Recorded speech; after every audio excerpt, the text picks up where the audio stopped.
حضرت ابو ہریرہ رضی اللہ تعالی عنہ سے روایت ہے کہ نبی کریم صلی اللہ علیہ وآلہ وسلم نے فرمایا، گروی جانور پر اس کے خرچ کے بدلے سواری کی جا سکتی ہے، اور دودھ دینے والا جانور گروی ہو تو اس کا دودھ پیا جا سکتا ہے۔ سبق یہ ہے، گروی رکھے ہوئے جانور کا فائدہ اٹھانے والا اس کے اخراجات بھی برداشت کرے گا۔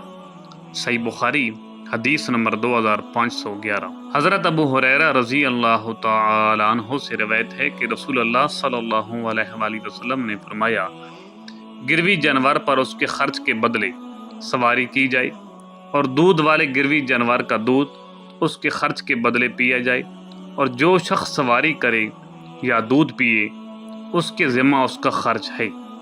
صحیح بخاری حدیث نمبر 2512۔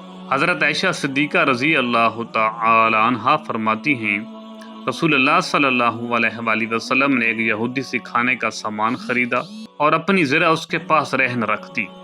سبق یہ ہے، ضرورت کے وقت رہن رکھ کر معاملہ کرنا جائز ہے، اور نبی کریم صلی اللہ علیہ وآلہ وسلم نے بھی ایسا معاملہ فرمایا۔ صحیح بخاری حدیث نمبر 2513۔ حضرت ابن ابی ملیکہ سے روایت ہے کہ حضرت ابن عباس رضی اللہ تعالی عنہ نے انہیں لکھا کہ نبی کریم صلی اللہ علیہ وآلہ وسلم نے فرمایا، قسم مدعا علیہ کے ذمہ ہے، یعنی کسی دعویٰ میں دعویٰ کرنے والے کو ثبوت پیش کرنا ہوتا ہے، جبکہ انکار کرنے والے فریق سے قسم لی جا سکتی ہے۔ صحیح بخاری حدیث نمبر 2514۔ حضرت عبداللہ بن مسعود رضی اللہ تعالی عنہ نے فرمایا، جو شخص جھوٹی قسم کے ذریعے کسی دوسرے کا مال حاصل کرے گا، وہ اللہ تعالیٰ سے اس حال میں ملے گا کہ اللہ اس پر غضبناک ہوگا۔ اس کے بعد سورہ آل عمران آیت 77 نازل ہونے کا ذکر ہے۔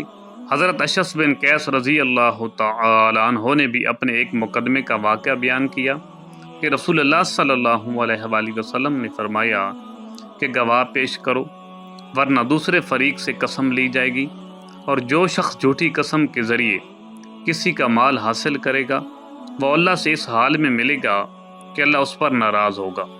اہم سبق یہ ہے، کسی کا مال حاصل کرنے کے لیے جھوٹی قسم اٹھانا انتہائی سخت گناہ ہے۔ صحیح بخاری حدیث نمبر 2515۔